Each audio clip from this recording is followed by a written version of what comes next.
రాష్ట్రంలో గ్యాస్ కొరత లేదు, జనం ఆందోళన చెందొద్దు. మంత్రి ఉత్తమ్ కుమార్ రెడ్డి అపోహలు తొలగించాలని అధికారులకు సూచన. పానిక్ బుకింగ్ వల్లే సమస్యలు అంటున్న ఏజెన్సీలు 3-4 రెట్లు బుకింగులు పెరిగినట్లు వెల్లడి. సిఎస్ సివిల్ సప్లై కమిషనర్ నేతృత్వంలో హై లెవెల్ కమిటీ హైదరాబాద్లో కమాండ్ కంట్రోల్ రూమ్ ఏర్పాటు. అయితే వాస్తవానికి గ్యాస్ కొరత లేదు. మన దగ్గర ఎట్లుండాలంటే అగ్గో పులి అంటే ఇగ్గో తోక అంటారు. కాడైనా యుద్ధం జరుగుతుంది అనగానే మొత్తం పెరిగిపోతే అంటే ఈ పనికిరాని ఒక బ్యాచ్ ఉంటుంది, చెత్త బ్యాచ్. వాడేం చేస్తుంటే ఇక మొత్తం గ్యాస్ పెరిగిపోతే పెట్రోల్ పెరుగుతుంది, ఇక దొరకదు, క్యాన్లు పోయి తెచ్చుకొని నింపి పెట్టుకోరు అంటే ఎన్ని రోజులు నింపుతావురా భయ్? నిజంగా గ్యాస్ పెట్రోల్ తెచ్చుకుంటావు, ఎన్ని రోజులు దాపెడతావు పెట్రోల్? గ్యాస్ తొందర బుక్ చేసుకుంటావు, ఎన్ని రోజులు తింటావు? మనకు అందుబాటులో ఉన్నదా, రెగ్యులర్గా సరఫరా అవుతుందా లేదా అనేది కొద్ది వార్తలలో చూసుకుంటే అర్థమవుతుంది. మనకు రష్యా నుంచి వస్తూనే ఉంది, మనకి ఎటువంటి ఇబ్బంది లేదు. పెట్రోల్ మంచిగా పుష్కలంగా వస్తున్నాం, మన దగ్గర గ్యాస్ కూడా పుష్కలంగా ఉన్నది. అర్థమైందా? ఇటువంటి విష ప్రచారాలు చేసి ప్రజలల్లో ఆందోళన సృష్టిస్తారు. దీంతో పాటు ఈ ఏజెన్సీలు ఏం చేస్తాయి అంటే, ఈ ఏజెన్సీలు కూడా ఇక లేట్గా సప్లై చేస్తారు. చాలా ఉన్నాయి అనుకుంటా. మెయిన్ మంచి ఏరియాలు ఉంటాయి కదా, జూబ్లీహిల్స్ ఏరియా, బంజారాహిల్స్ ఏరియా, పాష్ ఏరియాలలో పెద్ద వాళ్ళు ఉంటారు చూడు, వాళ్ళ ఏరియాలలో ముందు సప్లై చేస్తారు. ఇక బస్తీలలోనేమో లాస్ట్కి చేస్తారు. ఈ బస్తీలలో లాస్ట్కి సప్లై చేయడం వల్లనే ఈ జనాలు క్యూ కడతారు అన్నట్టు. మరి జూబ్లీహిల్స్ ఏరియాలలో క్యూ ఎందుకు కడతలేరు? బంజారాహిల్స్ ఏరియాలలో అంటే, కుక్కడపల్లి అటువంటి ఏరియాలు అంటే ముందే ఇస్తారు. అక్కడ వీఐపీలు ఉంటారు కదా, అందుకని వాళ్ళకి ముందు సప్లై అవుతాయి, బస్తీలకు లేటుగా సప్లై అవుతాయి. గదే జరుగుతున్నది తేడా. అందరు ఏకకాలంలో బుక్ చేసుకుంటారు. ఏదో జరుగుతుంది, ఏం జరగదు. గ్యాస్ పుష్కలంగా ఉన్నది, పెట్రోల్ పుష్కలంగా ఉన్నది, రేట్లు పెరగడానికి కూడా అవకాశం లేదు. గ్యాస్ అంటే సరే పెంచిరు, కేంద్రం చేతులు ఉన్నది.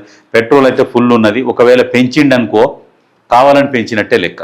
మన దగ్గర ఫుల్ ఉన్నది స్టాకు. పెంచిరంటే ఇక దరిద్రులు కావాలని పేద ప్రజల సొమ్ము తిందామని పెంచినట్టే, అంతే. ఇక అంతకు తప్పేం లేదు. వీళ్ళకి ఎట్లా అంటే పరిశ్రమలు పెట్టి మనం ఏమైనా ఉత్పత్తి చేసి విదేశాలకు ఎక్స్పోర్ట్ చేద్దామని లేదు. ఈ పేద ప్రజల నడ్డి విరిసి, పేద ప్రజల చెమట, పేద ప్రజల రక్తం పీల్చుక తిందామని కూర్చున్న ప్రభుత్వం, కేంద్ర ప్రభుత్వం అట్లా తయారైంది. అది కాదు మనకు కావాల్సింది. మనకు సంపద సృష్టించాలి, ఉన్నదాని మీద ట్యాక్స్లు వేసుకొని బతుకుడు కాదు. ఓ ముసలిది కూడా పరిపాలిస్తుంది అట్లా పరిపాలించాలంటే. పెంచు ట్యాక్సులు అనుకుంటా, అది కాదు. అది మొగోని లక్షణం కాదు. మొగోని లక్షణం ఎట్లంటే కష్టపడాలి, కష్టపడి పరిశ్రమలు తెచ్చి విదేశాలకు ఎక్స్పోర్ట్ చేసి తెచ్చుకోవాలి. ఎగ్జాంపుల్ చైనా వాడు చూడు, చైనా వస్తువు లేని దేశం లేదు. వాడు గొప్పగా చెప్పుకుంటాడు మా వస్తువు లేని దేశం లేదని. అదే భారత్, మా కద్దరు బట్టలు ఉన్నాయి, ఖాదీ మా దగ్గరనే తయారవుతుంది, బస్ కళ్ళు మా దగ్గరనే తయారవుతుంది, బస్ ఇయే చెప్పుకోవడానికి ఇట్లనే ఉంటాయి.